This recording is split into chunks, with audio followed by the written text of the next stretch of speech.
Bienvenidas, compañeras, compañeros, a esta nueva edición de Alternativas.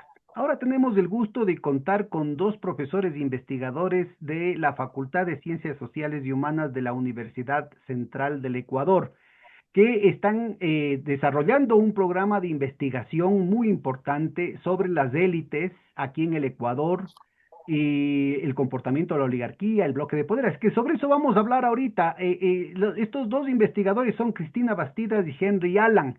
Yo quisiera que empiece Cristina presentándose ella mismo, pues, a ver, cuéntanos, ¿cómo así llegaste a estas preocupaciones que te están absorbiendo tantas horas de trabajo?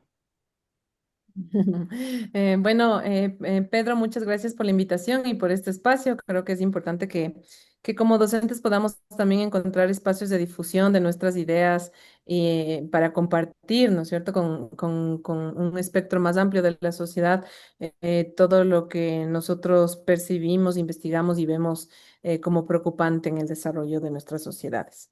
Yo soy Cristina Bastida, soy docente de la Universidad Central en la Facultad de Ciencias Sociales y Humanas. Tengo, digamos, estudié sociología, luego me especialicé en ciencia política y tengo un doctorado en humanidades. Estuve muchos años fuera del país investigando, trabajando en proyectos de investigación, haciendo el doctorado en países como España, en Holanda, en Estados Unidos. Y mi preocupación fundamental es el desarrollo de las sociedades latinoamericanas, los altos índices de desigualdad cada vez más extendidas en nuestras sociedades y hoy por hoy también el riesgo de que nuestros estados desaparezcan en manos de intereses corporativos. Y entonces, cuéntanos, es a partir de este enfoque, de esta captura del Estado por parte de las corporaciones, de los grandes monopolios, lo que tú has desarrollado tu investigación. Sí, sí, bueno, yo comencé estudiando mucho más el tema de los movimientos sociales, las relaciones de Estado-sociedad, los temas de la educación pública en el Ecuador y claro, desde ahí, desde ese comienzo teórico, mis preocupaciones se han ido más inclinando hacia el debilitamiento del Estado, de lo público, del pacto social democrático al que hoy asistimos. Creo que ya es difícil enfocarnos hoy teórica. Es muy importante seguir estudiando los movimientos sociales, pero creo que la preocupación, al menos personal mía, va más por el lado de cómo los estados se han ido debilitando en su accionar público, como el pacto social público, común, colectivo de los comunes se ve cada vez menos posible en nuestras naciones latinoamericanas que están abocadas por una distribución excesivamente inequitativa de la riqueza, pero también y lo que nos preocupa hoy por hoy a este grupo de investigación es esta distribución del poder, ¿no? El poder político cada vez más en manos de los mega ricos, de los millonarios en el mundo, en Ecuador y también como una tendencia que está sucediendo en el mundo global. Entonces, al ver cómo las sociedades van perdiendo no solamente su capacidad de redistribuir recursos económicos, sino también su capacidad de tener voz, de organizarse, de que los movimientos sociales puedan tener trascendencia y acción pública que llegue hacia algún lado en nuestras sociedades donde el poder ya, digamos, se maneja de otra forma, creemos que es importante estudiar a ese poder, estudiar esa concentración del poder y a esa imbricación de la concentración del poder y la concentración económica en nuestras sociedades. Chévere. Henry, ¿y cómo llegaste a estas alturas de la investigación? ¿Cuál es Ah, tu... bueno, lo mío más bien es un tema personal. Tú Yo, eres mexicano.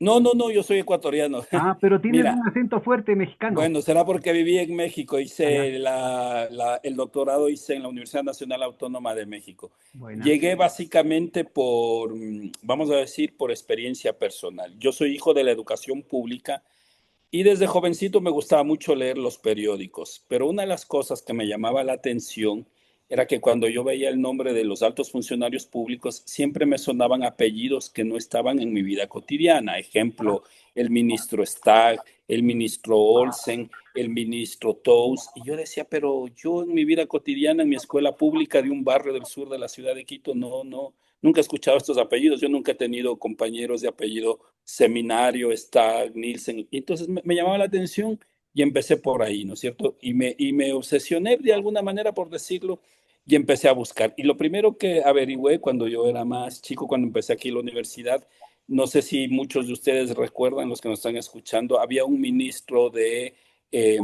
me parece que era de Sixto Durán Ballén, de apellido Stag. Entonces dije, con este apellido, digo, ¿de dónde será esta persona? Y empecé a buscarla. Y descubrí que era nada más ni nada menos que el nieto, bisnieto, no recuerdo ahora mismo, de un general inglés que vino, de un coronel inglés que participó en las guerras de independencia. Y entonces lo mío fue por accidente porque me llamaba la atención, porque por mi entorno pues no había podido, ya era obvio socializar con este tipo de personas. Primero empecé por los apellidos, luego empecé a tratar de buscar algo de genealogía y entonces fue así como llegué al estudio de las élites. Y por eso aquí en el observatorio aplicamos una metodología mixta, ¿no es cierto? Una suerte de genealogía social, no tanto para descubrir la heráldica, ¿no? No nos interesa la heráldica, el pasado noble de una persona, sino que es una de las tesis que sostenemos en nuestro observatorio, es que las oligarquías se reproducen bajo lógicas familiares, bajo lógicas endogámicas, son familias con determinados apellidos que se van cambiando a lo largo del tiempo, pero que básicamente se van conservando. Por lanzar un nombre así como ejemplo, tú tienes, por ejemplo, al actual presidente del Congreso, no, de la Asamblea, más que Congreso, Niels Olsen. Sus padres vinieron acá a principios del siglo XX, ¿no es cierto? Familia de origen danesa, y digamos compran tierras en lo que ahora es la zona de Milagro y ahí puedes entender, digamos, el abuelo me parece que fue representante consular del Reino de Noruega, entonces tú vas descubriendo cómo estas familias, digamos, primero ya acaparan un enorme poder político, tienen prestigio social, ¿no es cierto? Un país racializado como el nuestro, el tema de la blancura tiene mucho que ver. Y a esto agrégale, por ejemplo, que esto les permite hacer una especie de palanca para capturar el Estado o aprovecharse del Estado e incrementar su patrimonio. Entonces, digamos que fue por experiencia vital, de alguna manera, que fui tomando nombres, la curiosidad, ¿no es cierto?, de dónde será esta gente, por qué no se parece al resto de la gente, y así fue como llegamos a una cosa mucho más académica, ¿no? Entonces, por ejemplo, para mí una de las primeras estrategias de investigación cuando estoy mirando a las élites es fijarme en su apellido, ¿no? Y entonces, mientras más extraño, entre comillas, me resulte el apellido, más fácil es encontrar los datos sobre esta persona, porque no es que abundan en este país las personas de apellido Olsen, las personas de apellido Toast, la persona de apellido Maquiavelo. Entonces, fue así como empezó, digamos, mi interés por las élites. Ya luego en la Flaxo hice una investigación sobre la regeneración urbana y descubrí, por ejemplo, ahí cómo funcionaba todo vamos a decirle, contubernio, maridaje entre la élite local guayaquileña y todo este proceso de obras de construcción de la regeneración urbana. Solo pongo un ejemplo para que se entienda lo que digo. Una de las principales constructoras de la ciudad de Guayaquil, que tuvo un crecimiento enorme, sobre todo entre el periodo 96 y 2007, es una empresa que se llama Etinar. Etinar llegó a facturar en el año 2010 como 40 millones. Esa es una empresa relativamente grande, ¿no? Pero el dueño de Etinar los dueños son la familia Maquiavelo. Pero Maquiavelo ha sido ministro, su hermano, un hermano fue ministro durante la época de Yamil Maguad, durante la época de Gustavo Noboa, y el último hermano Guido fue ministro de vivienda en el gobierno de Lenín Moreno. Entonces, ves, pero al mismo tiempo, digamos, ellos hicieron la mayor cantidad de obras públicas de la regeneración urbana, porque uno de los accionistas de Tinar, el cuñado del señor Maquiavelo, era al mismo tiempo el encargado del ADUAR, el Departamento de Urbanismo y Planificación, es decir, el departamento que aprobaba las obras y te daba los permisos. El dueño de la empresa se ganaba la mayor cantidad de obras públicas en Guayaquil, cuando su cuñado era funcionario público del municipio de Guayaquil, que aprobaba las obras y diseñaban cuál era la lógica de la regeneración urbana. Entonces, digamos que fue así como llegué al tema de las élites y ir descubriendo estas relaciones de parentesco, cómo utilizan el Estado para, digamos, modificar las leyes, ganar concursos y, digamos, apalancar sus negocios, ¿no? Entonces, yo les suelo decir aquí a los estudiantes en la central que hay que tener mucho cuidado con esas frases populares de que el rico es rico porque trabaja y el pobre es pobre porque es vago, ¿no? Entonces, yo siempre en Que se clase, complementa como es rico no ha de robar. Entonces, claro, hay que y tener yo les mucho digo, cuidado con sí, esas sí, frases. Y yo Oye, les digo una, ¿saben en otra vida, el milenio pasado, que yo soy bastante más viejo que ustedes, yo también estuve dedicado al mismo tema, ¿no? Y teníamos, en ese entonces no había internet y algún momento tuvimos unas oportunidades de oro de conversar con investigadores que habían venido trabajando en temas similares en Perú, en Colombia y en México. Y entonces, justo lo que cuentas, Henry, el tema de las familias, ¿no? Y entonces la gente a veces piensa que es un tema de revistas del corazón, que el tema de no, ¿qué dirá la revista People, ¿no? ¿Qué dirá la revista Hola? Ahí es lo que encuentras esta genealogía de las familias, o alguna gente de la extrema derecha que trata de mostrar que tiene sangre azul, ¿no? Y entonces anda muy preocupado de los árboles genealógicos por eso. Pero en realidad ahí hay un tema muy importante que sí, lo descubre Engels en el origen de la familia, la propiedad privada y el Estado, a pesar de que ahora es mala palabra hablar de estas mm, cosas a nivel de la universidad, sí, incluyendo claro, de la Universidad Central, así es que seguramente me han de echar agua bendita, pero ahí decía, ¿no? El tema de la familia lastimosamente contamina cualquier afecto que pueda haber por el tema de la herencia. Entonces está muy marcado, se transforma la familia precisamente por garantizar la herencia. Los gringos tienen un dicho que va mother's baby, father's maybe. Entonces, maybe. entonces aquí el problema de toda la esclavitud de la mujer está vinculada a eso y entonces marca claramente el asunto de que estos cuentos de hada, de las familias, de que se casan, de que el príncipe y la princesa encantados y que toda esa cuestión, en realidad lo que estamos hablando es de la constitución de alianzas de poder, de alianzas de propiedad y de las herencias. Así es que ¿cómo ves vos? Exacto. No sé si vienes desde esa misma metodología, Cristina. ¿Cómo ves vos Sí. desde Ah, bueno, perdón, desde un Cristina. marco de referencia, desde un marco de referencia que más bien habla de los movimientos sociales, esta otra visión, ¿no? Esta otra visión de las genealogías, de las herencias, de las alianzas matrimoniales y del ejercicio patrimonial, del manejo patrimonial del Estado a favor de sus propios intereses. Ujú. Bueno, yo lo que he ido viendo es un poco, bueno, en América Latina las élites históricamente se han caracterizado por ser élites de carácter oligárquico, en el sentido en el que son élites propietarias que no necesariamente han integrado, digamos, a las grandes masas de la población a través de un trabajo formal, a través digamos, recursos meritocráticos, sino que se basan en relaciones casi semi-esclavistas, ¿no es cierto?, de producción. Y eso desde el nacimiento de nuestras repúblicas, cuando nacen nuestras repúblicas, cuando nacen nuestros estados, nosotros tenemos familias propietarias, ¿no es cierto?, que son dueños de grandes extensiones de tierra, porque la propiedad de la tierra nace digamos, hiperfragmentada, hiperdesigual en nuestras sociedades. Hay unos sectores que son expropiados de la tierra, los sectores indígenas nativos de estas localidades, y hay unos sectores que se apropian de la tierra. Y desde esa dinámica de expropiación y propiedad de la tierra han desarrollado relaciones latifundistas, semiesclavistas. Eso es gran parte de la historia de este país. Digamos, de alguna forma nosotros tuvimos muchos intentos en el país a lo largo de la historia por revertir esta situación desde las luchas obreras del siglo, digamos, que ya aparecen en el siglo XX con fuerza, desde los sindicatos, desde los partidos políticos, en el siglo XX, en el siglo... a finales del siglo XX, los nuevos movimientos sociales son de alguna forma luchas que intentan parar este poder oligárquico de familias herederas, propietarias, ¿no es cierto?, que tienen relaciones semiesclavistas. Y tenemos algunos paréntesis en la historia donde las luchas sociales alcanzan una dimensión importante, tienen una expresión política, pero en su mayoría la historia de este país ha sido la historia de unas pocas familias herederas que tienen relaciones latifundistas de servidumbre semiesclavistas con la gran mayoría de la población ecuatoriana.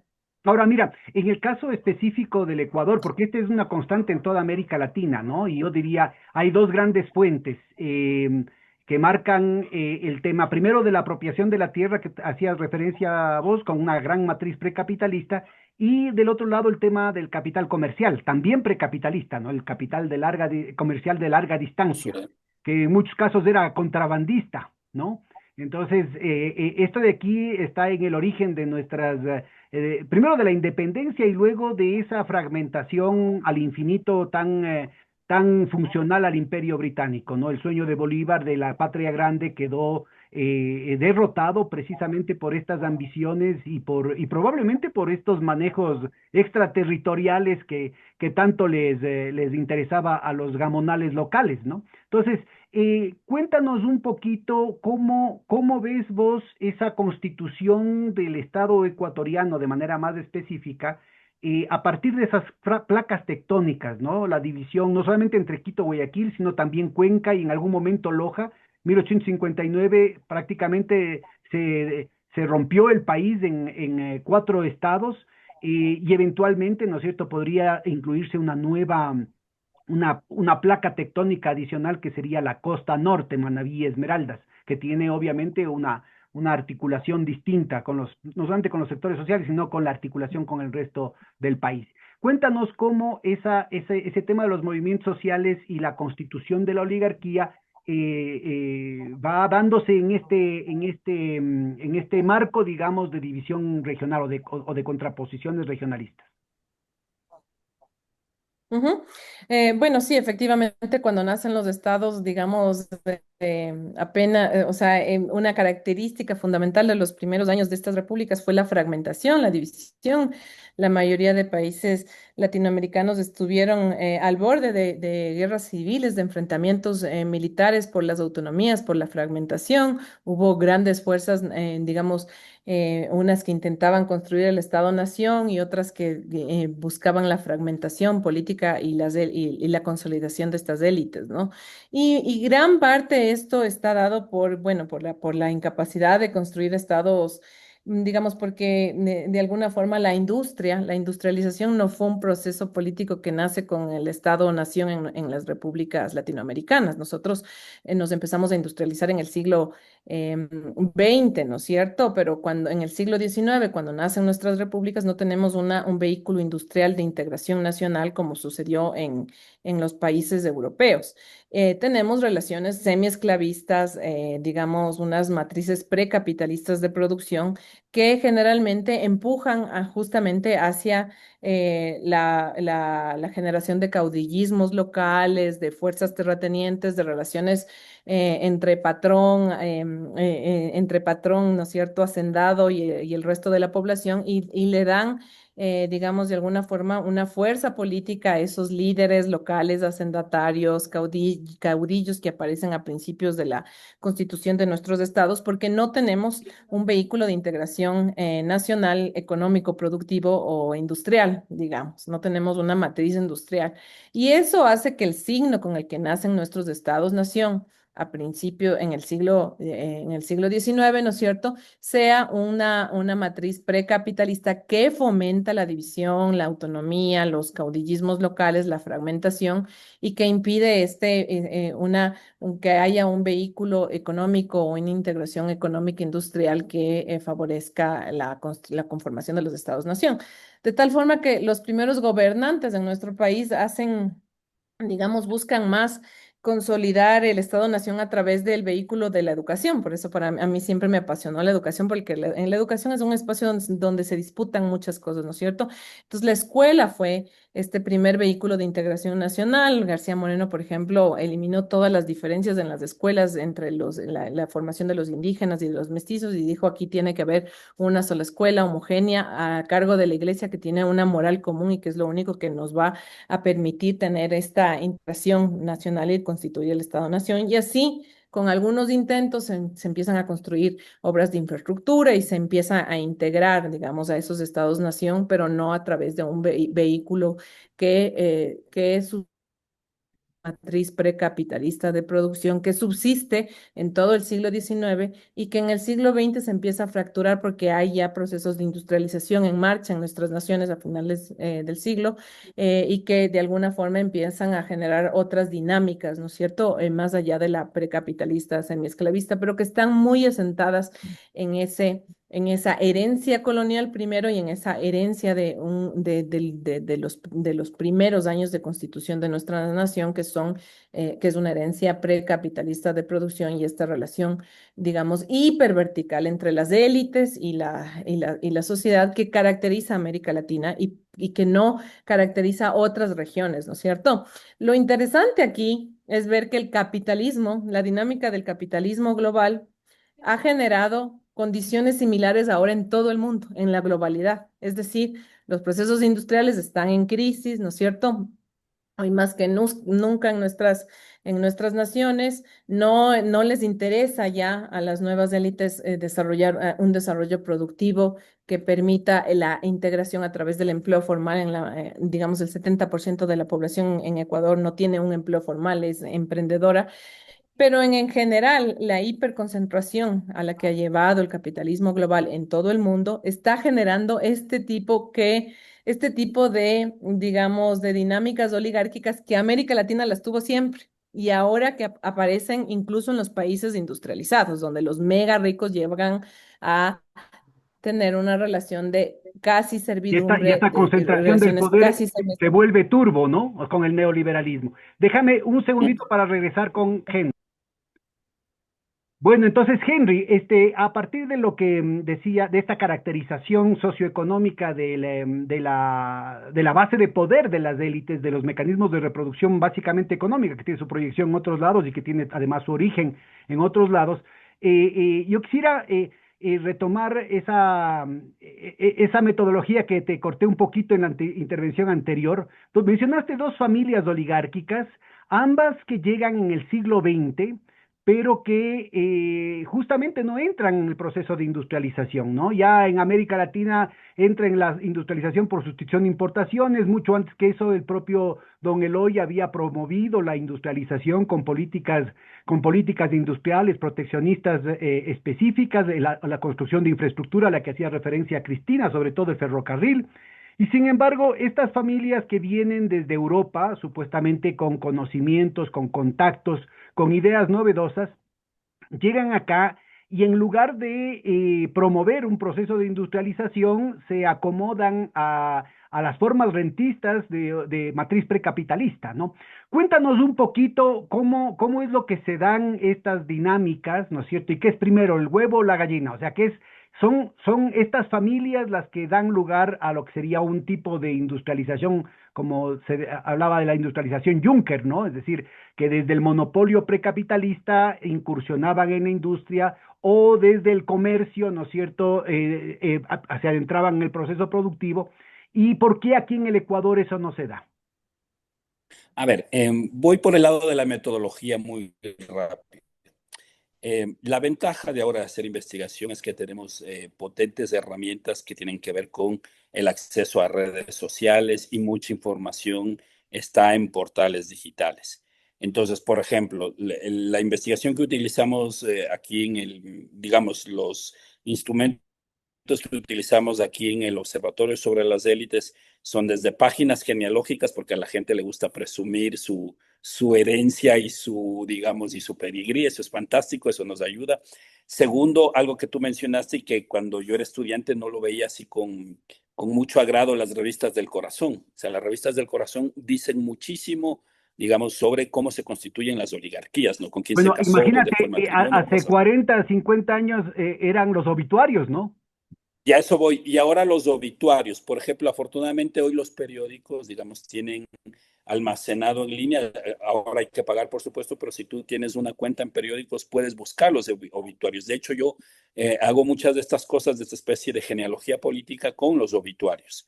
Y en el caso de la élite guayaquileña hay un libro de un genealogista que se llama Ezio Garay, que ha ido rastreando los antepasados de estas familias, entonces es bastante fácil. Segundo, utilizo mucho las fuentes de la Superintendencia de Bancos y de Compañías, ¿no es cierto? Que es una fuente maravillosa para saber, digamos, la propiedad de las personas. Todo eso está digitalizado, así que fantástico.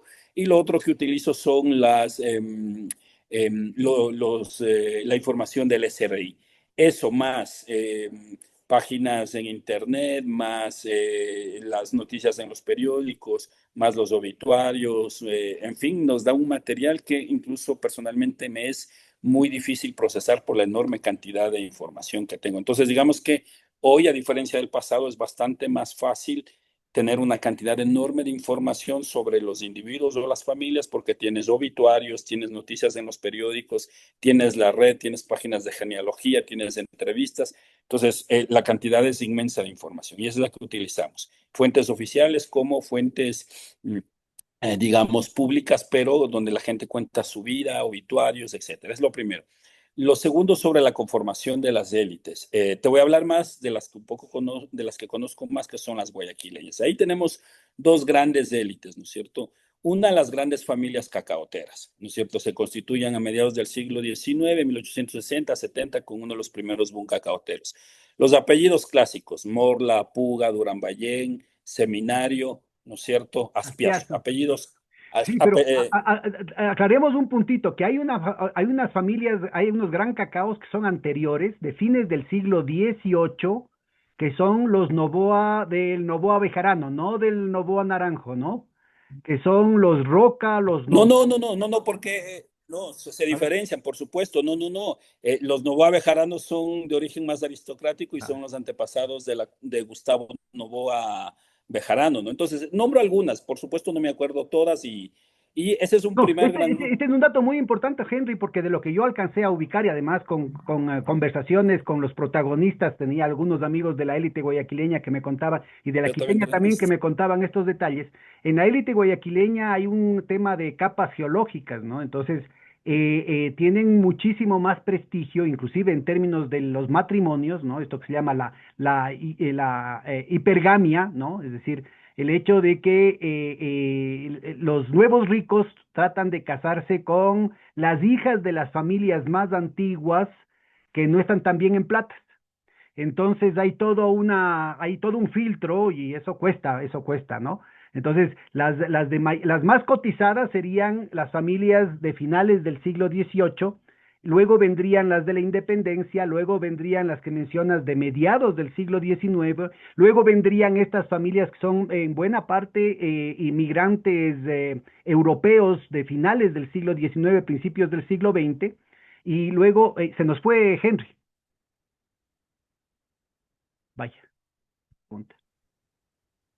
Bueno, y te estaba diciendo que hay estas capas sucesivas en las que hay una serie de No, discriminaciones a las nuevas élites y hay este proceso de casarse hacia arriba, ¿no? Entonces, ya en el siglo XX es muy importante la presencia, por ejemplo, de las familias de origen árabe o que venían del Imperio Otomano en descomposición, que al principio eran ninguneadas por las viejas oligarquías, por ejemplo, no podían entrar al Club La Unión claro. y tuvieron que hacer la Unión Libanesa, ¿no? Su propio club en Guayaquil, cosa que parece que en Quito era un poco más fluida la cosa. Entonces yo un poco quería ver si pudieras darnos algunos ejemplos de estas estructuras familiares y Sí, cómo van, cuál es el papel haciendo ilustración de lo que decía Cristina, ¿no es cierto? Cómo van orientando sus intereses. ¿Por qué la mayoría insiste en prácticas rentistas? Es decir, la gran propiedad de la tierra tanto en el campo como en la ciudad.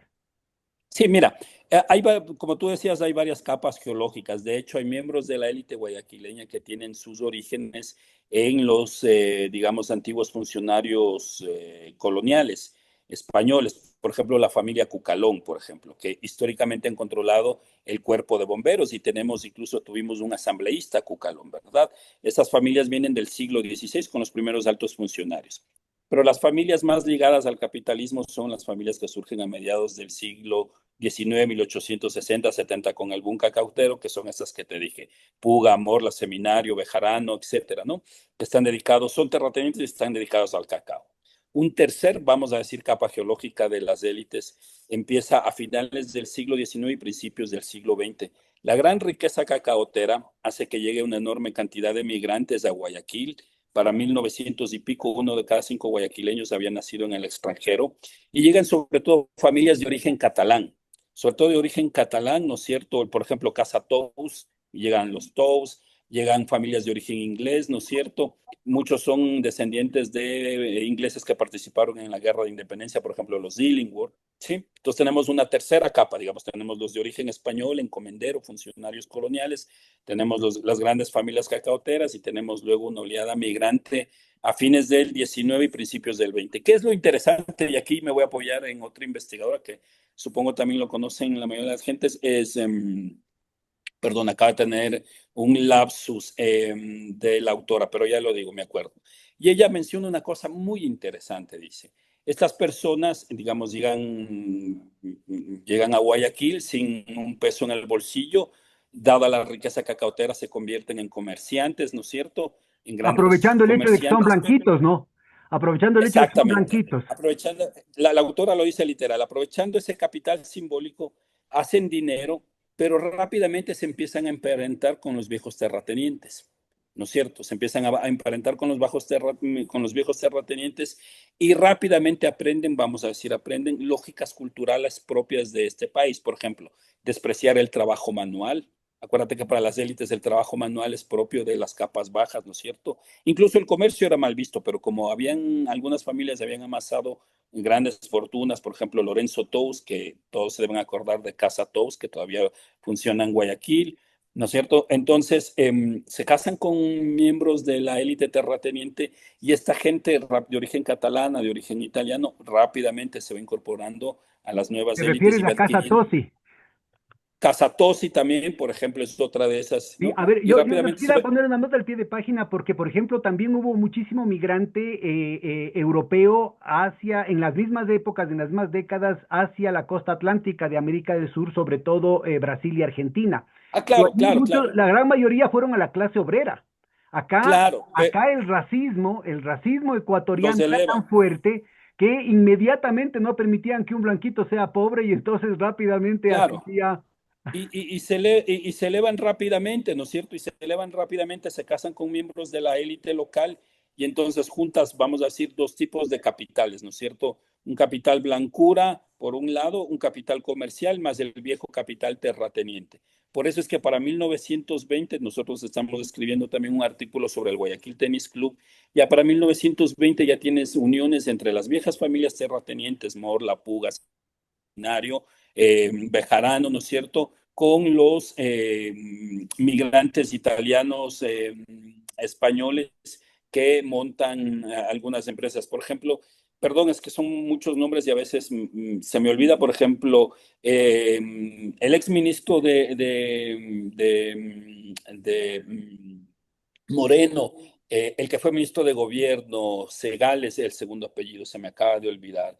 El ministro que fue rector de la Universidad Católica, perdón, tengo un lapsus, pero por ejemplo, la familia de él eran dueños hacen dinero porque son los que montan la empresa Al Universal, esta gran empresa de caramelos y chocolates que todos hemos comido ese tipo de caramelos. Regale Y esa Norero. familia el uno son los Norero y el otro se me va el apellido ahora mismo, ¿no es cierto? Legales.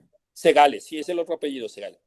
Estas familias hacen dinero a través de montar pequeñas empresas, pero rápidamente, dado que el prestigio era tener tierras, rápidamente invierten en tierras y esta familia se convierte, por ejemplo, en la dueña de la hacienda Manglares Churute, que más tarde pasaría a ser un parque nacional. Entonces, digamos, aprenden rápidamente las lógicas coloniales de este país, ¿no es cierto? El desprecio al trabajo manual, el incorporarse rápidamente a la élite cacaotera, La el de racialización. no invertir la riqueza, ¿no es cierto? Y literalmente sacarla afuera para disfrutarla afuera, ¿no?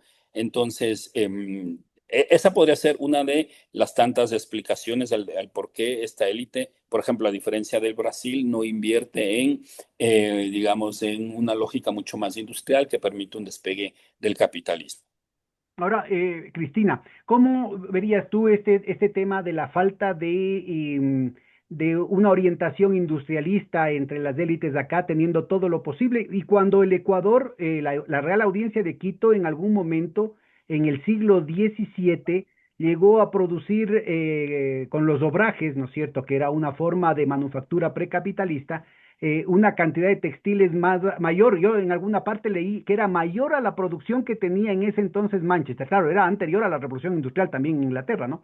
Pero lo que te digo es que teníamos una Exacto. experiencia, teníamos una trayectoria de producción manufacturera muy importante con familias que hasta ahora existen, los Conde Gijón, ¿no? La Dura de Chillo.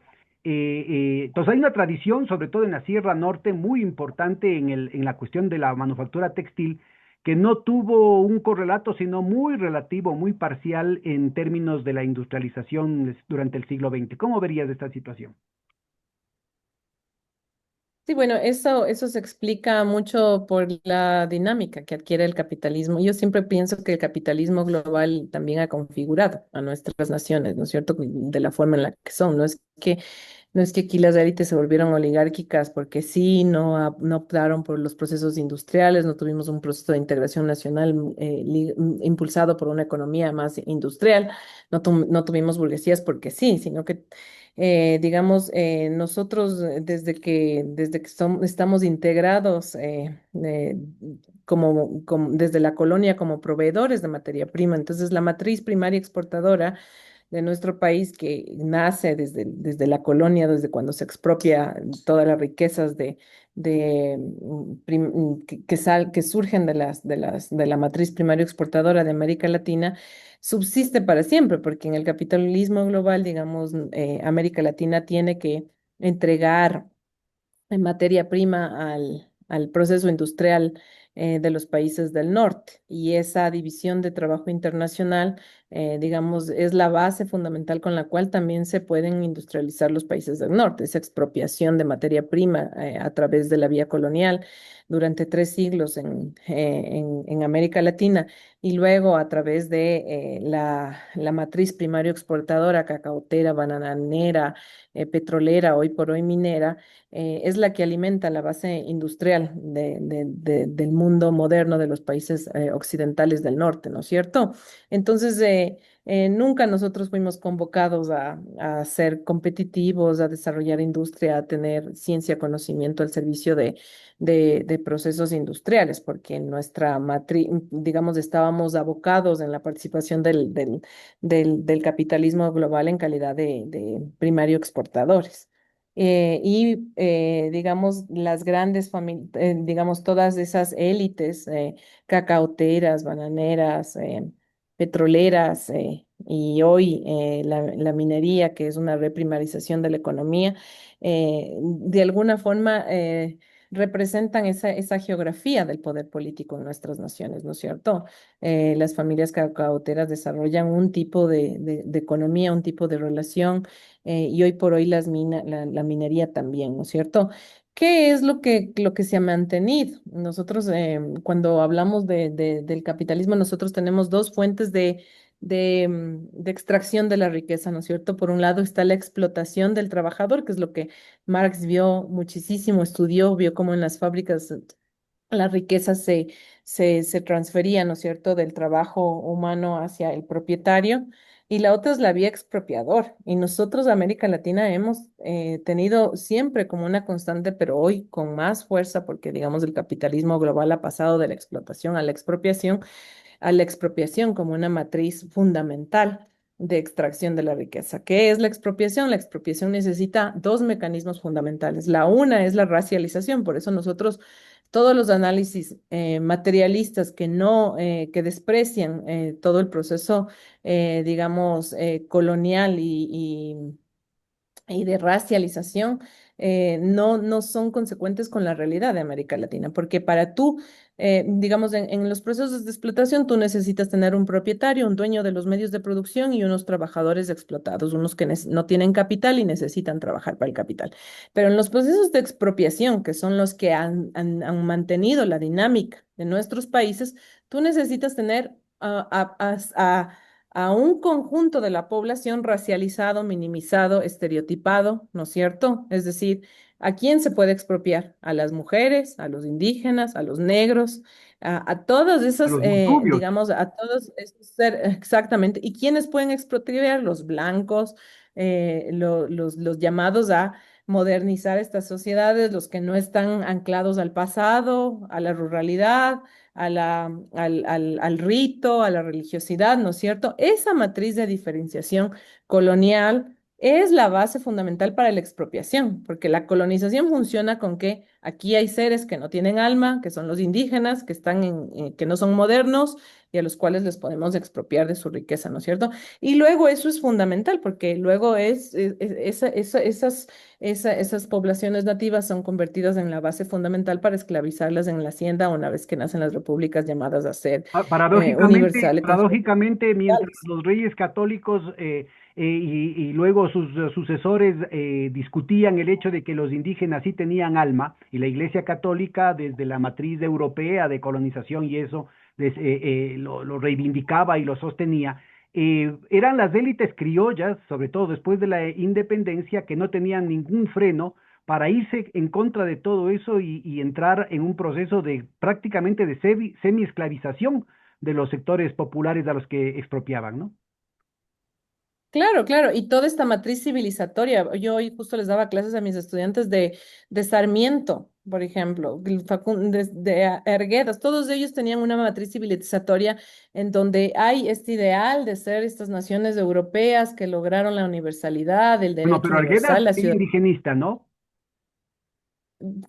Claro, claro, pero hablo del boliviano que habla del pueblo enfermo, ¿no? Ah, No, el otro Eh, em, tenemos son dos homónimos. Arguedas. Ajá. Entonces, ellos tenían una matriz de pensar en que la civilización era lo contrario a lo nuestro. Y así nacen nuestros estados-nación, ¿no es cierto? Arguedas en Pueblo Enfermo dice, los indígenas no permiten la industrialización, el avance, el desarrollo, porque son ociosos, vagos, sucios, todo esto, ¿no es cierto? Y Sarmiento también, vemos cómo esa idea civilizatoria construye nuevamente a un sujeto al cual se le puede expropiar, porque no es digamos, para todas estas, incluso élites intelectuales con las que nacen nuestros estados-nación, los indígenas eran un componente del atraso, de que no seamos como Europa, ¿no es cierto?, de que no tengamos procesos de modernización. Y entonces, una vez que tú construyes esa matriz que nace desde la racialización, desde la inferiorización, tú puedes ahí sí avanzar con procesos de expropiación capitalista. Por eso, en América Latina, el capitalismo no explica todo desde una matriz solamente material, porque la matriz colonial ha sido fundamental para expropiar a los sujetos de sus propiedades, de sus tierras, de sus derechos y de su participación política. Y por eso, eso por tan ejemplo, si importante el hacemos. que hayamos tenido un Eugenio Espejo, ¿no? Y por eso es que fue tan envenenada la cosa de decirle el indio Alfaro y generar toda esa preparación, ese calentamiento de las calles que terminó quemándolo, ¿no? Exactamente, exactamente, porque ahí sí había un proyecto de integración ciudadana, de reconocimiento de todos como sujetos de derechos, ¿no es cierto? Eh, entonces, claro, ha habido momentos en los que se ha logrado avances, creo, no todo es así porque si no estaríamos en un proceso colonial puro, no tendríamos derechos no tendríamos derecho a la voz, no hubiésemos creado una serie de condiciones que nos permiten todavía resistir y tener voz, pero creo que es importante entender que la expropiación, más que la explotación, digamos, este concepto de expropiación capitalista es el que ha generado una dinámica fundamental en las sociedades latinoamericanas y que tiene que ver primero con la expropiación de los derechos a una parte importante de los sujetos y de los ciudadanos latinoamericanos porque son nativos, porque son indígenas, porque no son de las familias. Esto de por qué estas familias europeas lograron acumular tanta riqueza es porque había un proceso colonial también. No solamente había un proceso de explotación del trabajador, sino que había un proceso de expropiación racial. Entonces, la colonización, los procesos coloniales y los neocoloniales a los cuales hoy asistimos, creo que explican mucho los procesos de expropiación que han sucedido y que han, digamos, quitado y expropiado a grandes proporciones de la población latinoamericana de su riqueza, de su derecho a ejercer alguna participación política, ¿no es cierto? No sé si continuamos Sí, con esto sí, porque yo ya quiero dar el salto ahora. sí, sí, parémosle un ratito para ponerle algunos ejemplos, tal vez, porque lo que mencionas es muy importante, esto que algunos llaman capitalismo, la acumulación por desposesión, y que en Marx estaba como acumulación, algunos le traducen como acumulación primitiva, otros acumulación originaria, pero que en realidad el concepto real en alemán es de la acumulación originante del capital, ¿no? Es decir, este proceso de despojo que es el gran mito del capitalismo, ¿no es cierto?, de que la gente se volvió rica porque trabajaba bastante, porque eran bien inteligentes, cuando hasta Balzac, que era un hombre de derecha, decía, en el origen de toda fortuna hay siempre un gran crimen. Así es que, Henry, en el caso de la constitución de las oligarquías en la costa, ese es un proceso mucho más reciente porque la frontera agrícola se va expandiendo en tiempos muy, muy cercanos. Mencionabas que habían antecedentes en el siglo XVI, XVII, pero era mínimo frente a lo que sería la instalación, digamos, del poder, aunque no desde la propiedad, sino desde la encomienda en la sierra. En el caso de la costa, tú tienes la ampliación de la frontera cacaotera a finales del siglo XIX y la frontera bananera que prácticamente despeja, o más bien dicho, hay un proceso de acumulación de tierras durante mediados del siglo XX, ¿no?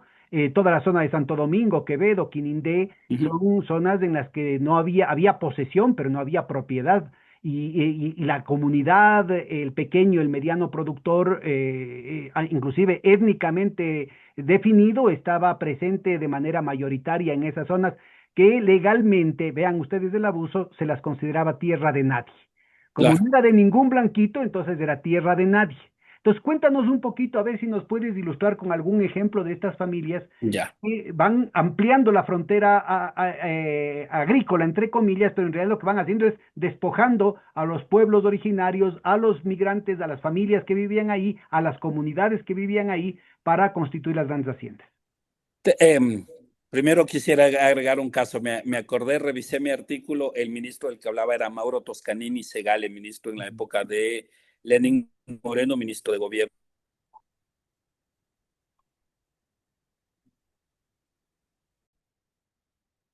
¿Sí? Adelante, Henry.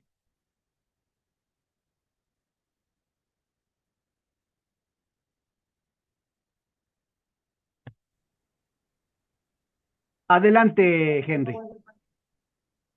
Sí, yo decía que a veces tengo unos pequeños lapsos porque es una cantidad enorme de información y Claro. me cuesta, pero lo que yo señalaba es que un ejemplo de esas segundas, digamos, oleada tectónica o capa tectónica de las élites son las que llegan a principios de finales del XIX y principios del siglo XX, como la familia Toscanini y Segale, que son los fundadores, por ejemplo, de esta empresa de dulces, La Universal, empresa La Universal que quebró a partir de la crisis bancaria y fue comprada por Isabel Noboa, ¿verdad? Y que Y la fíjate, familia Segal, esta sí es este sí es de los años 20, o sea, hace más de un siglo, un ejemplo industrial, ¿no?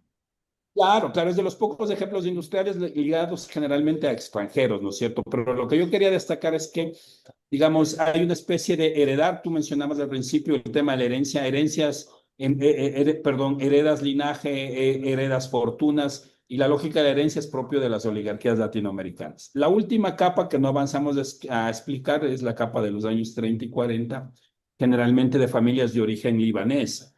Y la autora que casualmente tuve un lapsus también se llama Lois Crawford, que es la que describe, digamos, estas familias a principios del siglo XX, los Gran Cacao, y es precisamente la que escribe sobre los libaneses en Ecuador.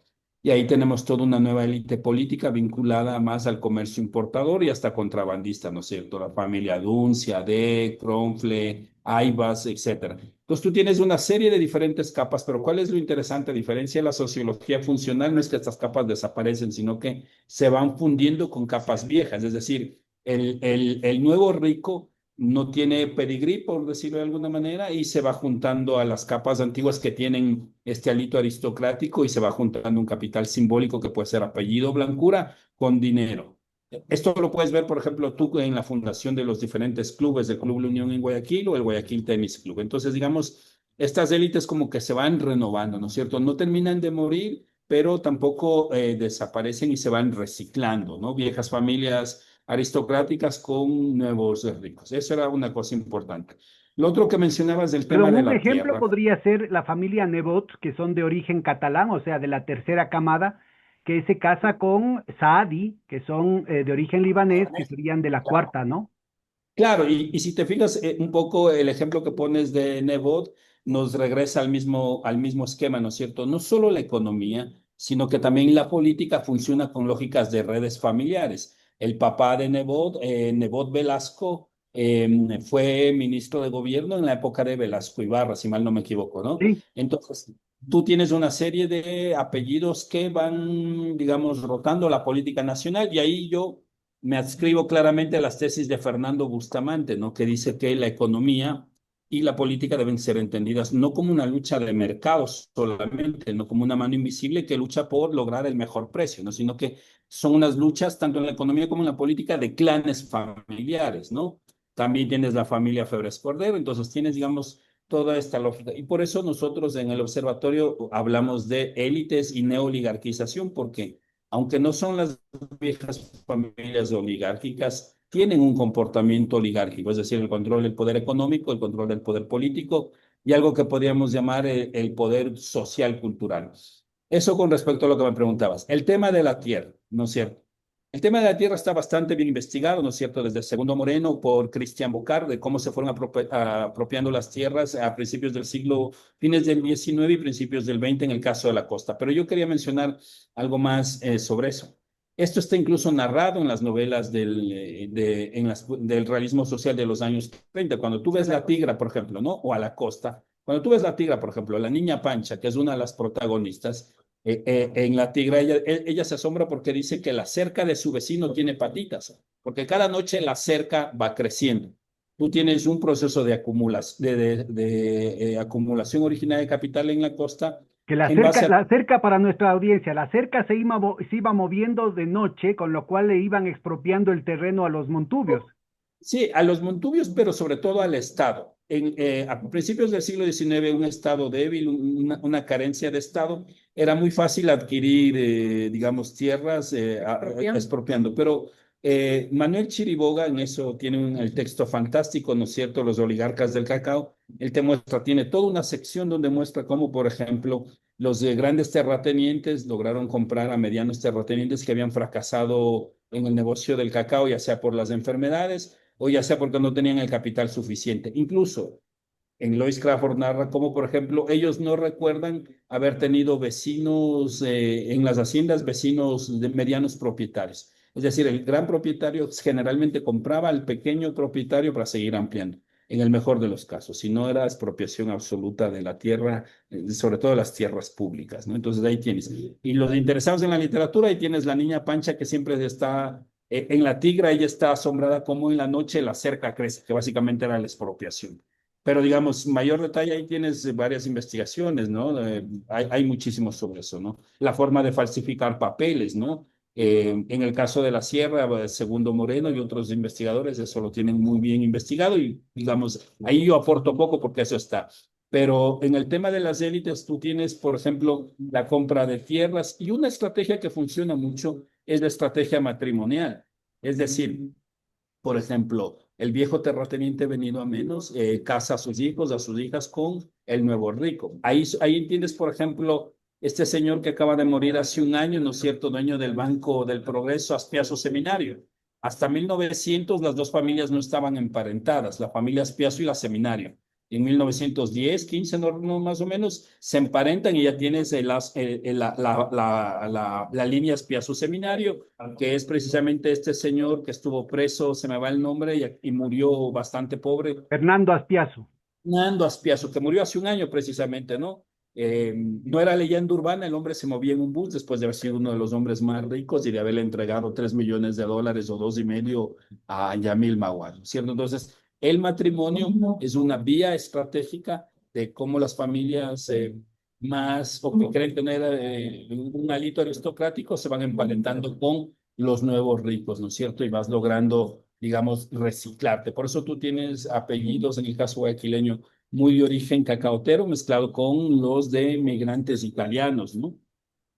Ahora, Es, estas fuentes de poder económico, político, simbólico, eh, originalmente casi concentradas en el poder de la tierra, la cuestión del latifundio y en el capital comercial. Y a lo que va pasando el siglo XIX y sobre todo en la segunda mitad del siglo XIX, va articulando una especie de cuarteles generales de las distintas fracciones en torno a la constitución de bancos.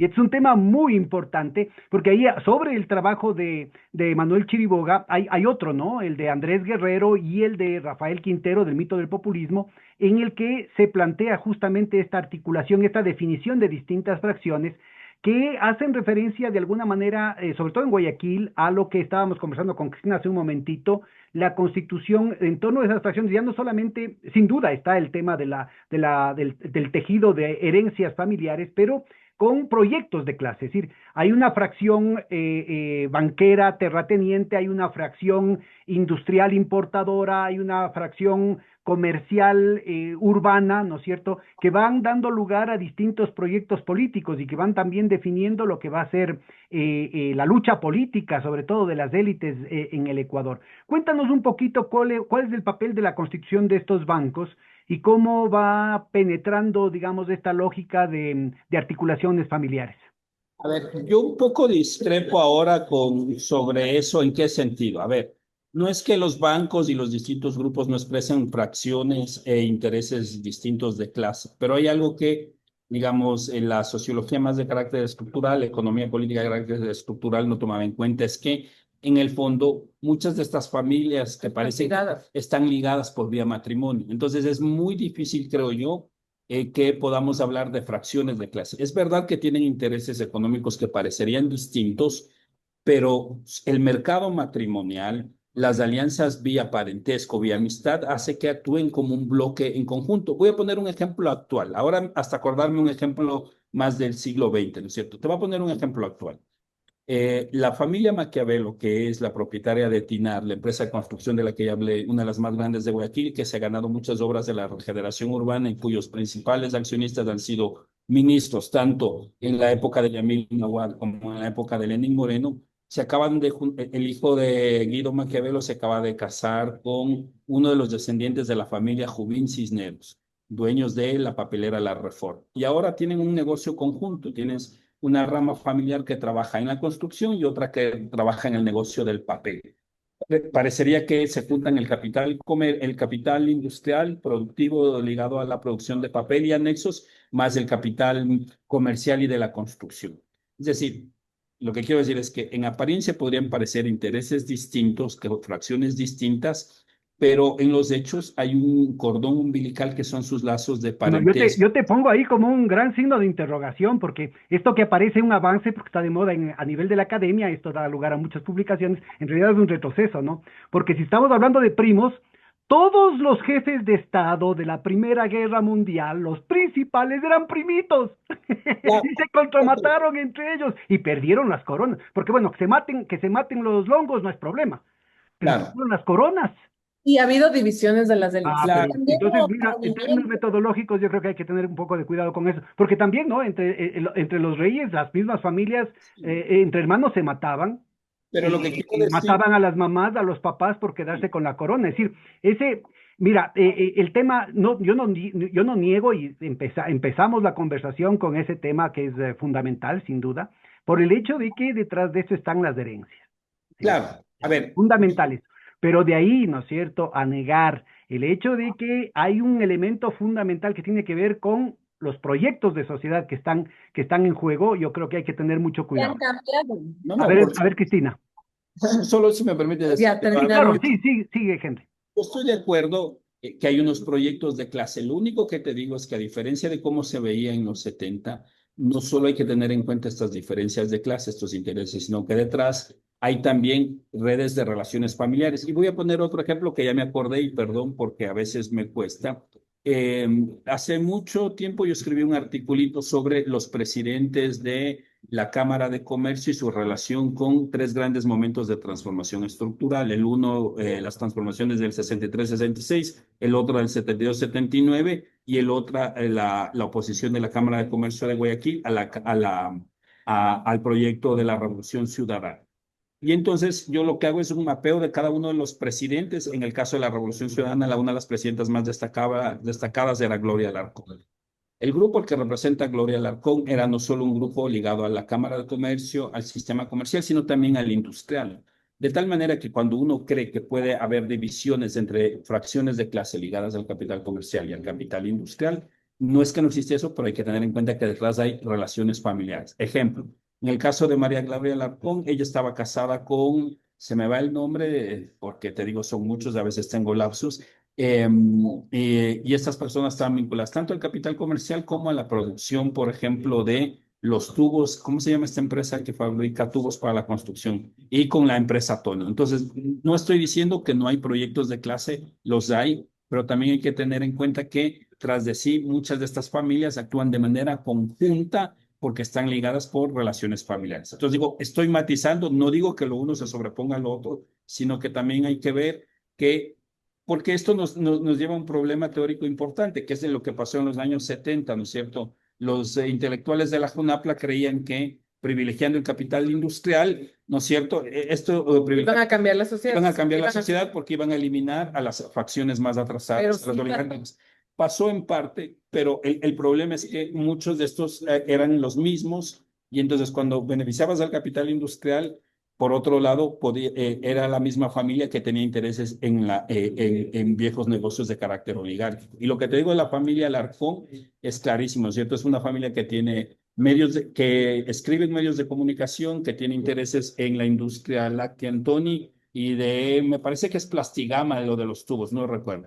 Entonces, cuando tú haces una política industrial que favorece al sector más dinámico de la producción, no tienes en cuenta que estas familias también están ligadas a viejos órdenes oligárquicos y actúan en conjunto, aunque tengan la apariencia de ser capitales separados. Bueno, yo creo que aquí habría que hacer estudios de caso a mi buen amigo Alberto Acosta Alberto Acosta Espinosa, habría que preguntarle qué pasa con Alberto Acosta Bermeo y con Alberto Acosta Soberón. Entonces, el abuelo banquero, el hijo analista de izquierda y el nieto neoliberal. Yo creo que hay que ser un poquito cuidadosos con esos marcos metodológicos. Sí, pero además fíjate para que veas lo que la lógica familiar tiene sentido. El último Acosta analista más de derecha está casado con la hija del señor Illingworth, uno de los miembros prominentes de la élite guayaquileña. Oye, yo creo que le están metiendo en problemas porque creo que es casado con la hija de Walter Spurrier. Spurrier, perdón, no Illingworth. Tienes toda la razón ahí, es que son muchos. Este programa va a causar chispas. Mira, a ver, yo quisiera un poco ubicar, me parece que esa es una discusión abierta. El tema este de los bancos, ¿no? La irrupción de los bancos, Cristina, en el escenario, no estaban en el siglo XIX y sin duda plantean una serie de desafíos no solamente en la constitución, en el proyecto de clase, en el proyecto de país que se estaría planteando, sino también en la constitución de esos clanes y de esas alianzas y esas guerras, ¿no? Porque el momento que aparece la sociedad anónima, ya el problema de la herencia a través de la alianza de sangre pasa a un segundo plano. Ya puede haber otra opción que es el tema de las acciones, que es el tema de la propiedad de una persona jurídica. Y por eso, digamos, esto plantea toda una transformación de la constitución de las élites, pero también una transformación del bloque de poder en el Ecuador. Cuéntanos cómo ves vos, para luego retomar con Henry algún ejemplo, tal vez en particular que podríamos plantearlo así, pero tal vez en tu enfoque un poco más teórico, ¿cómo verías vos el papel de los bancos y cómo han ido evolucionando? Porque sobre todo mencionaba Junapla, que no es Junapla, ¿no? Que no es Junapla, es decir, mira, muchísimo antes que haya la Junapla, había los proyectos industrialistas en el Ecuador, por ejemplo, dentro del Partido Liberal, Belisario Quevedo, ¿no? Y luego Luis Napoleón Dillon. Todavía ni habían nacido los que le llamaban Junapla, ¿no? Entonces, había proyectos industriales también en el Ecuador que no necesariamente pedían permiso, Cristina. O sea, no es que las oligarquías pedían permiso para industrializarse, es que de pronto habían hijos de la oligarquía que se industrializaban. De hecho, el mantuano Simón Bolívar tenía un proyecto industrialista, claramente industrialista, que fue derrotado, ¿no? Que fue derrotado. Entonces, y lo mismo podría hablarse de San Martín, ¿no? Mira, cuando estuvo a cargo del gobierno militar de Córdoba, en las necesidades militares tuvo que fabricar cañones, tuvo que fabricar municiones, tuvo que promover la ampliación del ganado para el cruce de los Andes, ¿no? Entonces, yo sí creo que hay que ubicar estas otras posibilidades en términos de que más allá de estas determinaciones, ¿no es cierto?, hay también el espíritu humano, que es hacia dónde nos vamos, cuál es el proyecto que estamos planteando. ¿Qué Sí, tipo de proyectos, cómo van esos cambios con el tema de la cómo vacuna? van cambiando, exactamente. A eso quería llevar. Bueno, yo coincido con Henry, que Henry, digamos, ha estudiado muy empíricamente a las familias, la historia, la genealogía, los procesos, de dónde surgen estas élites. Y creo que coincido en gran parte en que hay en el Ecuador hay lo que Putnam llamó un familismo amoral, ¿no es cierto? O sea, es esta defensa muchas veces irracional de la familia, esta consolidación de las élites familistas, ¿no es cierto?, a través de vínculos del matrimonio, de que se casan los unos con los otros, ¿no es cierto? Y es verdad, pero también es cierto que los proyectos políticos sí han cambiado y sí van cambiando a raíz de procesos económicos que van sucediendo, ¿no es cierto? Por ejemplo, yo me he enfocado mucho en estudiar los dos ciclos neoliberales que tenemos, ¿no es cierto? Cuando nosotros transitamos de la democracia, tenemos una herencia industrial importante en el país, ¿no es cierto? En los setentas, nosotros alcanzamos tuvimos muchos avances en el ámbito social, porque hubo no solamente industrialización, sino que hubo un Estado, una planificación, una redistribución de la riqueza. Los procesos, las dos reformas agrarias permitieron cambiar, por ejemplo, mucho el imaginario oligárquico, ¿no es cierto? Si antes el indígena estaba atado a una hacienda, y ahora, aunque no necesariamente la reforma agraria cambió la redistribución económica de la tierra porque se les entregó las peores tierras a los indígenas, pero sí cambió su autonomía respecto a su autonomía productiva. Ya no producen para un hacendado, esa relación vertical hacendado productor cambia radicalmente solo con un proceso de reforma agraria. La industrialización genera procesos de explotación que se van matizando con la expropiación anterior, ¿no es cierto? Y cuando transitamos de la democracia, además, hay una necesidad de abrir las condiciones democráticas de este país, ¿ya?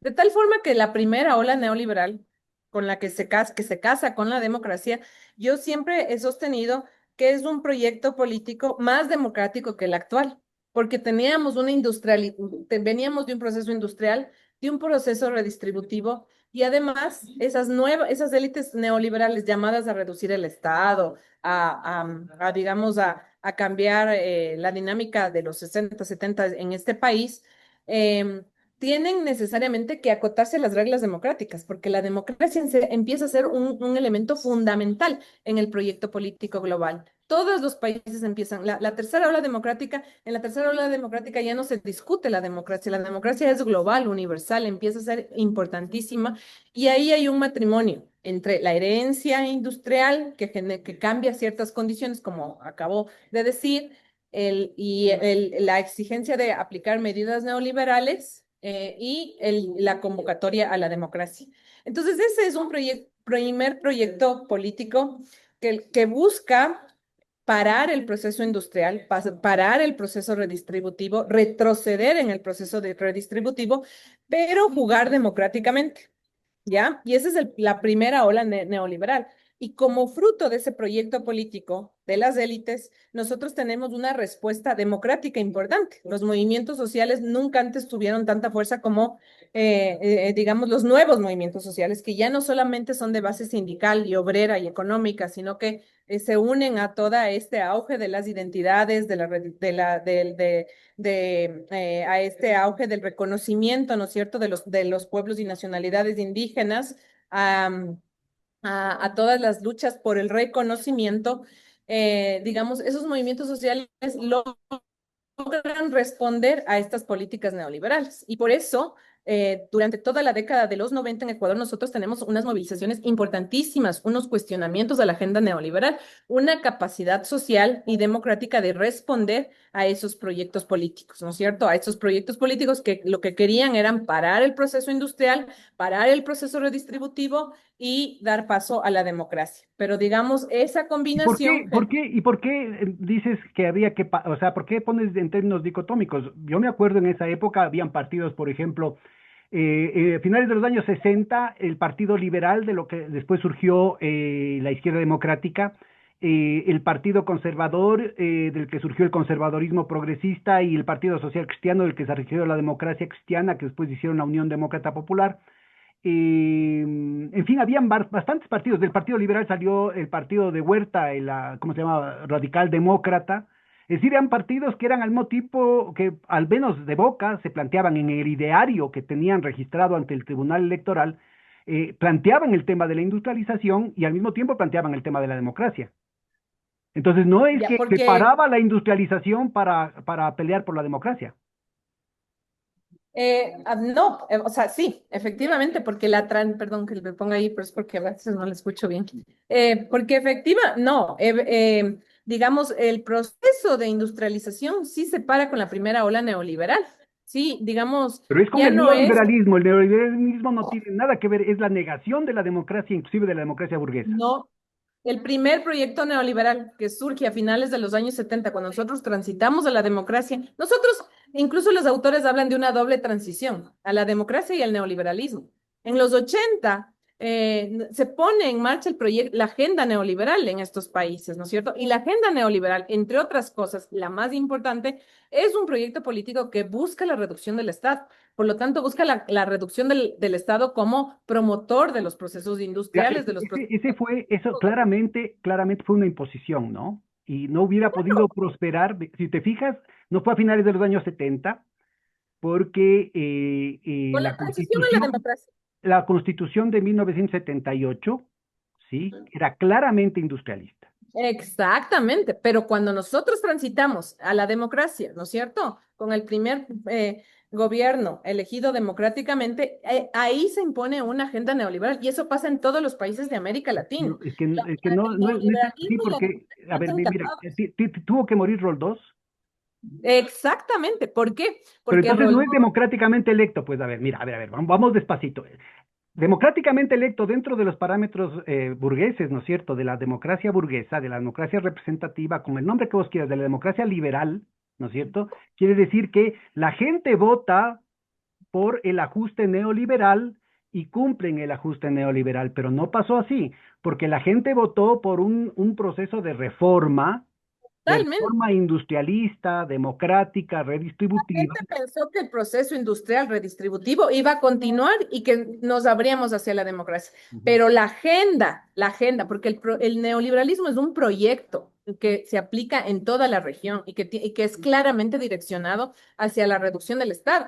Si Roldós muere, entre otras cosas, porque no respondió a esa agenda, pues, porque Roldós sí venía de ser elegido de los movimientos obreros, sindicales, de las organizaciones sociales indígenas y estaba convocado a continuar quizá con un proceso redistributivo, ¿no es cierto?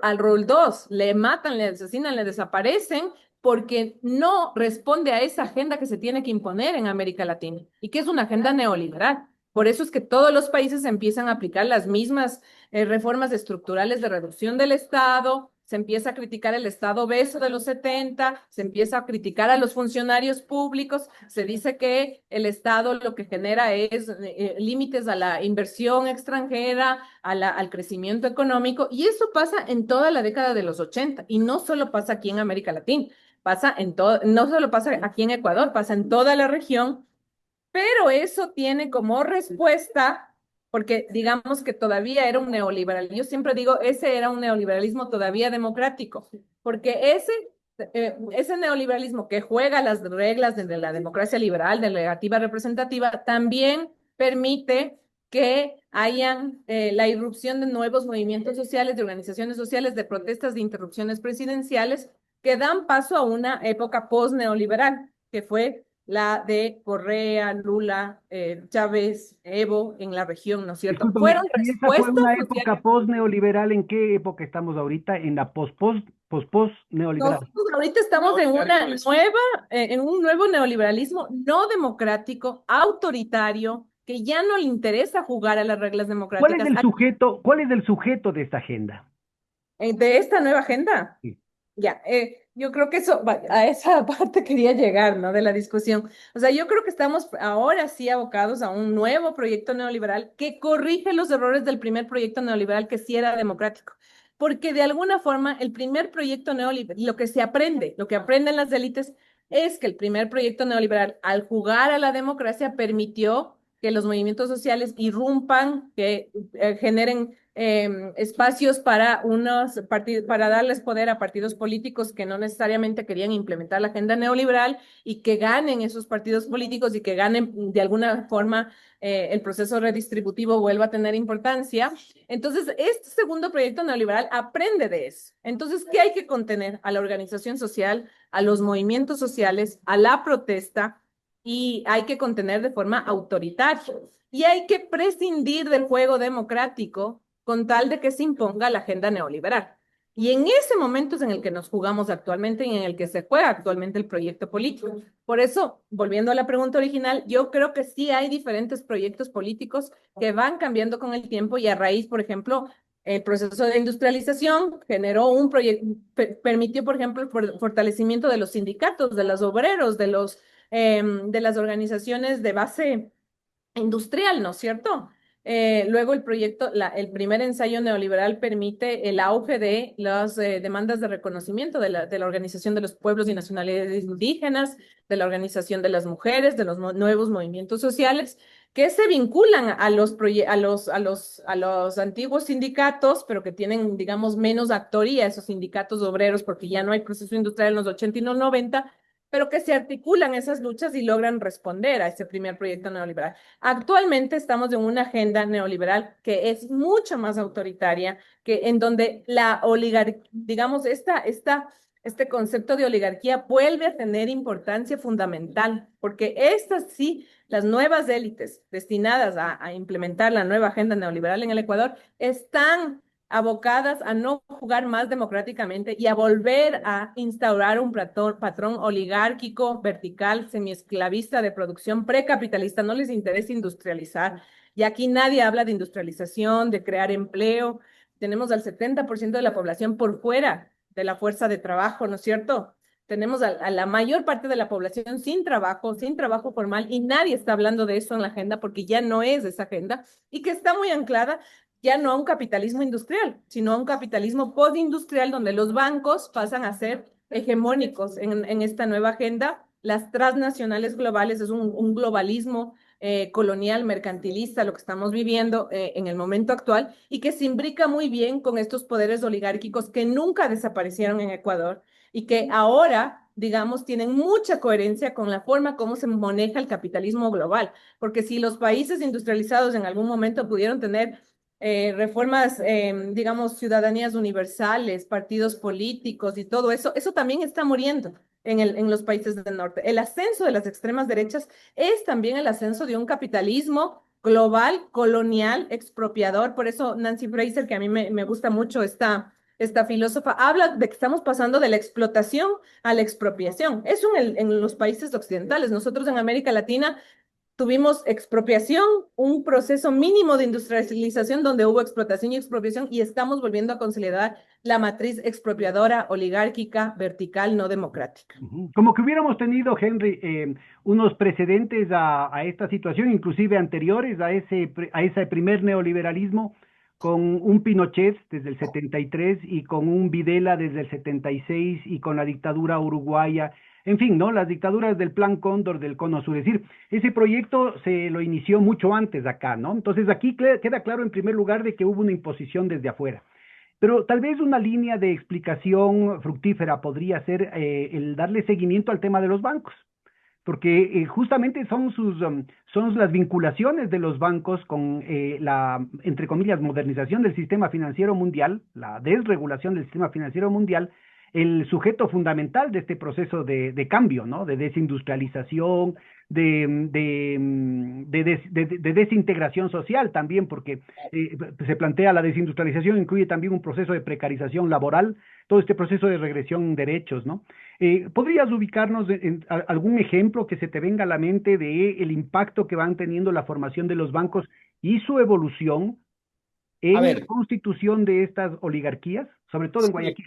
a ver, yo no he trabajado el tema de los bancos, pero sí puedo poner dos ejemplos porque estuve revisando, por ejemplo, toda la literatura producida en los años 20, no producida en los años 20, escrita sobre los años 20, sobre todo la literatura de la formación del Banco Central, ¿no es cierto?, en los años 30. La lucha y la disputa que tuvieron los julianos para organizar el Banco Central, que era un elemento importante porque todos sabemos que hasta antes de la fundación del Banco Central eran los propios bancos los que emitían su moneda, ¿no es cierto? Además, moneda sin respaldo, que fue un poco la explicación de la crisis de los años 20 y 30, ¿no es cierto? Ahí tú puedes ver súper interesante todos los intentos de la élite, por ejemplo, por evitar la formación de un banco central, ¿no? Que te iba a dar cierto control del Estado sobre la economía, la emisión monetaria. Y quisiera contar un caso que me llama mucho la atención. Digo, no he trabajado en los bancos, así que no tengo muchos elementos sobre eso. Lo que sí he trabajado es, por ejemplo, la ley de modernización del Estado, que ya luego explicaré. En el tema de los bancos era interesante porque las disputas no solo eran entre élites comerciales, élites importadoras, sino la que mencionaste al principio, disputas de carácter regional. Por ejemplo, cuando se está haciendo toda la ley sobre el Banco Central, es interesante porque una de las primeras normas establece que habrá un solo banco central, pero esto es curioso porque no pasa en otros países, quizá tú sabes mejor el tema, decide tener dos sedes, una en Quito y una en Guayaquil, algo que no suele pasar. El Banco Central tiene una sola sede, pero en el caso ecuatoriano, si tú revisas las leyes de creación del Banco Central, me parece que es la del 27, no estoy seguro ahora mismo la fecha, no me acuerdo, establece dos sedes y de hecho incluso establece una serie de reuniones en función del verano de las dos regiones, porque acuérdense que en los años 20 era muy difícil comunicarse costa y sierra. Y las reuniones del directorio, tanto de la sede de la costa, que era en Guayaquil, como de la sede de la sierra, debían debían realizarse en determinada fecha. Entonces, sobre los bancos yo no tengo mucho que decir porque no es algo que he explorado. Es evidentemente que muchos de los cacaoteros y de los nuevos y de los ricos comerciantes decidieron invertir en los bancos guayaquileños. La disputa por el Banco Central, ¿no es cierto?, de un gobierno que tenga el control monetario fue súper importante en los años 20 y 30 hasta que, digamos, se pudo dar paso a esa creación. Entonces, digamos, yo sobre ese tema no he trabajado mucho, es, digamos, lo mío es ahí más conocimiento general. Lo que sí te puedo decir es que, digamos, muchos de los cacaoteros también no solo habían invertido en bancos, sino que en las primeras compañías de seguros en Guayaquil. Compañías de seguros que quebraron en 1906 porque el incendio de Guayaquil de 1906 arruinó a todas las compañías de seguros en la ciudad de Guayaquil, digamos. Bueno, y Ahí yo, acuérdate que además en este proceso pasamos del gran cacao al chiquita banana, pues, ¿no? Entonces, ya, vamos hablando también de los bananeros y aquí nos toca familia Novoa, y porque es particularmente, al menos la leyenda va en ese sentido, ¿no es cierto? Contraria a esas cuatro olas a las que hacías referencia, porque estaríamos en la cuarta ola y hablaríamos de un self-made man. Entonces, cuéntanos un poquito qué pasa con esta familia, qué tiene de peculiar. ahí, por ejemplo, hay que desmitificar esta idea del hombre hecho a sí mismo, ¿no? El hombre que trabaja o la mujer en este caso, digamos, para que se hace a sí mismo. Ahí hay que tener varios antecedentes. O sea, por ejemplo, yo siempre les digo a los estudiantes, a ver, alguien explíqueme cómo alguien porque el mito es el siguiente, ¿no es cierto? El abuelo migró de Ambato, lustraba zapatos y entonces un buen día se hizo millonario, ¿verdad? O el otro mito es también que el señor anunciaba el número de rounds de encuentros de boxeo y hasta que un buen día se hizo millonario. Eso no es verdad, ¿no es cierto? Eso hay que tener mucho. Expropiación de tierras. Hay muchos elementos. Curiosamente, el tema de la familia Novoa no está muy trabajado, ¿no es cierto? Sobre todo el más antiguo, Luis Novoa Naranjo, ¿no? Lo que sí sabemos todos y está muy claro es que incluso ellos ni siquiera eran pobres, porque el papá de Luis Novoa Naranjo, que vendría a ser el bisabuelo de Daniel Novoa, no era un pobre, era un mediano terrateniente de la ciudad de Ambato. Y me parece que también era un funcionario público. Así es que de todos modos tenía un pequeño capital, sea simbólico, económico. No es que anunciando round de box o limpiando zapatos tuvo el capital para montar mi empresa. Lo otro que sí está bien investigado y está claro es la pronta vinculación a la importación de arroz, ¿no es cierto? Perdón, a la importación de arroz, a la venta de arroz. A partir de la Segunda Guerra Mundial, la demanda de arroz crece, ¿no es cierto? Eso está muy claro. Y lo que sí te puedo hablar ya y que conozco bastante bien es la vinculación ya con el poder político de Luis Novoa Naranjo, ¿no es Cuéntanos, cierto? cuéntanos. Ahí tienes varias vinculaciones. Tienes vinculaciones, por ejemplo, en el caso de Luis Nova Naranjo, hay un libro maravilloso que lo pueden leer. Más que un libro, es una tesis de grado que además se la puede bajar muy fácilmente de Michel Handelman, ¿no es cierto?, sobre los años 60 y 70. Muestra cómo algunos funcionarios, por ejemplo, de las empresas de Novoa, se vinculan al poder político. Es lo que suele pasar. Y lo que hace es desarrollar una serie de leyes a favor, digamos, a favor de tus negocios, ¿no es cierto? Por ejemplo, ya más tarde, en los años 60 y 70, toda la política de el control del banano, del precio del banano, son políticas que están hechas en función de los años de la producción bananera de los... Entonces, digamos, ahí tienes unas vinculaciones que desmitifican esta idea de que trabajando duro vas haciendo dinero, ¿no? Y solo quisiera meter un dato interesante. Como estamos hablando de oligarquías, una de las características de las oligarquías es hacernos creer que son una especie de padres de la patria, ¿no? Ponemos a las calles, a las escuelas su nombre. Yo llamaba la atención estos días que hace un mes, no sé si te acuerdas, Cristina, en Guayaquil, en el Centro de Arte, Musical hubo un de musical Luis sobre Luis Novoa Novoa Naranjo. Naranjo. Lastimosamente no pude ir porque la entrada más barata costaba $45 y me tocaba viajar a Guayaquil, pero ¿qué es lo que pretendo decir? Las élites que tienen este carácter oligárquico La construcción de héroe. te venden la idea de un héroe, Oye, ¿y quién exacta. era el cantante protagonista? Yo no me acuerdo, pero es otro miembro de una familia elitista de la ciudad que es un director de teatro, no me acuerdo, toca revisarlo porque yo estuve dándole seguimiento, pero la idea es que te muestran esto como una especie de heroísmo individual que gracias al esfuerzo logró hacer Lazo dinero. hizo su libro. Claro. El libro de Lazo cuenta lo mismo, la historia de un casi pobre niño que llega a ser banquero, ¿no? Pero lo que no te cuentan es que en el caso de Guillermo Lazo, él se casó, no me acuerdo si es la sobrina o la hija del banquero, entonces es súper fácil pasar Y de ser tampoco el de joven. mencionar a los amigos del difunto señor Cherres. Claro, si tú te fijas, por ejemplo, esto es interesante porque es otra cosa a la que le he dado seguimiento ¿cómo se llama el cuñado de Guillermo Danilo Lazo? Carrera. Danilo Carrera. Es interesante la vida de Danila Carrera porque él empieza como ministro de Economía del gobierno militar del año 76. Y él es uno de los primeros expertos en economía que sabía sobre todo Bueno, sobre el sistema. estuvo a la cabeza del Banco Central antes, ¿no? Antes del 76.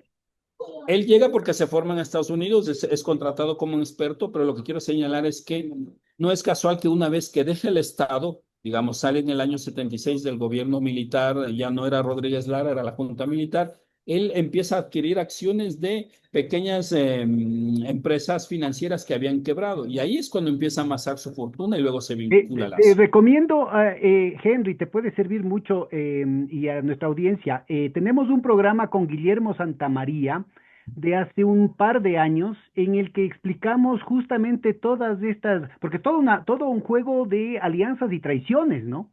Claro, Alianzas y traiciones que se repiten en la historia de esta parejita, tanto tanto dentro del grupo corporativo, digamos, como dentro de la oligarquía guayaquileña y tanto en el tema de la propiedad como en el tema del manejo de la política, ¿no? claro, pero es lo que te decía, a ver, sin desconocer que hay una lógica de clase, también hay que entender que aquí están atravesadas relaciones de amistad, de familiaridad, de matrimonios, entonces es un poquito más complejo. Entonces, quería finalizar con esto decir, ¿no es cierto? Las oligarquías suelen venderte la idea de que son los padres de la patria, son una especie de héroes individuales que han hecho patria, que han hecho progreso, que han invertido aquí y que gracias a ese esfuerzo individual han trabajado duro y han hecho dinero. El ejemplo es el musical que se hizo hace un mes. En el caso, por ejemplo, si tú piensas, por ejemplo, el de la familia Novoa, ¿no es cierto? La vinculación al banano, hay algunas, circulan en red, yo no las he podido comprobar, ¿no es La cierto? expropiación de La tierras expropiación de tierras en a los que Esmeraldas. competían. Sí, el asesinato, dicen que hay un asesinato de, ¿cómo es este señor de Guayaquil que trajo el béisbol a Guayaquil? Sweet Company. No recuerdo, no parece que hay una historia de asesinatos que yo no la puedo comprobar, pero corren estas leyendas por la red, no escritos apócrifos que no he tenido el tiempo de verificar, que hablan de incluso asesinatos, de expropiaciones para dar lugar a acumulación, ¿no es cierto? Y en el caso de los años 60 y 70 tienes clarísima la vinculación de los grupos oligárquicos al poder político. Si tú agarras, por ejemplo, los ministros y los altos funcionarios, por ejemplo, del año 63-66, ves clarísimo cómo la oligarquía ponía a sus miembros. No lo digo yo, lo dice Michelle Hantelman en esta tesis que te la puedes bajar fácilmente, ¿no? Es un microfilm que está en la red. Y en el caso de Lazo, por ejemplo, esta idea de que era un niño pobre y que era el conserje y que hizo dinero, lo que no te dicen es que se casó con la hija o la sobrina, no recuerdo ahora mismo, dueña del banco. Entonces, así tú de conserje puedes pasar rápidamente a ser gerente. Eh, Ahí no hay ningún secreto, ¿no? Entonces, las oligarquías siempre han querido mostrarte esta idea que hoy está en boga, que es lo que dice Cristina, ¿no es cierto? De trabajando duro lo vas a lograr. Nosotros somos trabajadores que nos levantamos muy temprano y por eso hemos hecho plata, ¿no es cierto? El pobre es pobre porque quiere, el rico es rico porque quiere, y el rico, no, que es con lo que empezaste en la entrevista, y no ha de robar.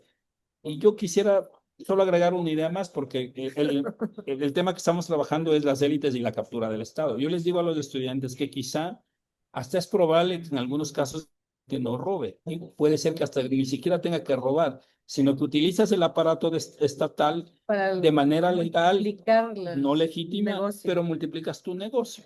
Ejemplo concreto que yo he estudiado es el tema de los seguros de Petroecuador. A ver, Como cuéntanos. Mira, este es súper interesante porque es una historia bien sabrosa, ¿no?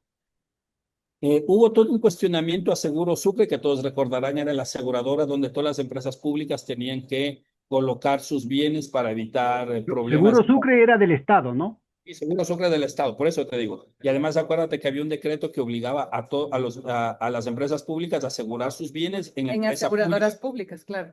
Llega el señor y hubo toda una serie de propaganda y de publicidad en contra de Seguro Sucre. Las élites empezaron a hablar del monopolio, etcétera, etcétera. Llega Lazo, el señor Lazo, no recuerdo el decreto, en el 21, marzo del 21, elimina la posibilidad de Seguro Sucre, elimina el monopolio estatal y da lugar, da La paso competencia. a empresas privadas. ¿Cuáles son los seguros más apetitosos? Los que pagan mayor prima son dos, de Petroecuador, de las empresas eléctricas y de los militares por los aviones y todo, ¿no? Entonces, las empresas privadas están más interesadas en asegurar los bienes de Petroecuador. Y aquí viene la cosa súper interesante. Los bienes de Petroecuador más o menos estaban avaluados en 6.000 millones. La primera vez que se aseguró a una empresa privada los bienes de Petroecuador, se lo hizo más o menos por 50 millones de dólares. Hubo toda una serie de denuncias, etcétera, etcétera. Pero el caso que quiero contar, porque es una historia súper larga, si quieren podemos hablar de eso, que lo tengo en detalle. La historia es la siguiente. En el año 2022, cuando se vuelve a colocar la posibilidad de asegurar los bienes de Petroecuador, se llama una licitación, ¿no? Sorpresivamente, la prima ya no valía 50 millones, la prima ahora valía 100 millones, sin ninguna explicación. No, esto es verdad, está en los periódicos, pueden googlearlo, la prima valía Igualito 100 pasó en millones. el tema de los precios de los combustibles importados, ¿no? Que pasa de manos La estatales prima con valía un 100 millones. 10-15% de margen a manos privadas con el 88 al 95% de margen. Pero esto es lo interesante, se llama la convocatoria hace 3 años apenas, y se gana una empresa que no es precisamente la más grande, se gana la empresa La Unión. Para los que no saben, La Unión es de la familia Golbán.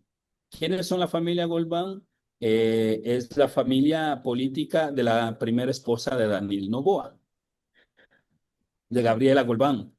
Se gana el seguro. Pero ¿qué es lo interesante? Fíjate qué es lo interesante. Todo lo que digo está en los periódicos, ni siquiera es de información privada. ¿Qué es lo interesante? Se convoca en el 22 a asegurar los bienes de Petroecuador. Sorpresivamente la prima ya no vale 50 millones, vale 100 sin ningún estudio técnico. la gana la empresa más pequeña, que es Seguros La Unión, no la ganan las más grandes, ni Latina, ni las otras aseguradoras. Y aquí viene lo interesante. Cuando ya se firma el contrato con la empresa La Unión, el Estado les adelanta 50 millones de dólares de los 100. ¿Se acuerdan que era la época en que no había dinero para los hospitales, que no había nada? Pues a esa empresa le adelantaron 50 millones. Es decir, esa empresa hizo negocio sin su dinero. Yo les digo a los estudiantes, hasta yo que debo ser la persona más inútil para un negocio, me hubiese hecho millonario si el Estado me adelanta la mitad de una prima. ¿Qué es lo interesante? Para que vean cómo esta élite maneja el Estado. Eso pasó en el 22, la empresa se gana, le adelantan 50, en realidad le adelantan 48 millones. Yo cierro la cifra en 50. ¿Quién gana esto? Es la familia Golbán, los suegros de Daniel Noboa. Pero recordarán que Daniel Noboa tiene un enorme problema familiar con su primera esposa por el cuidado de su hijo, hija, no recuerdo si es niño o niña, pero no importa, ese es un detalle Niña, niño. Lisa.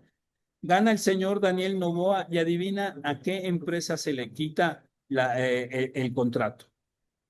A la de su familia política, por supuesto.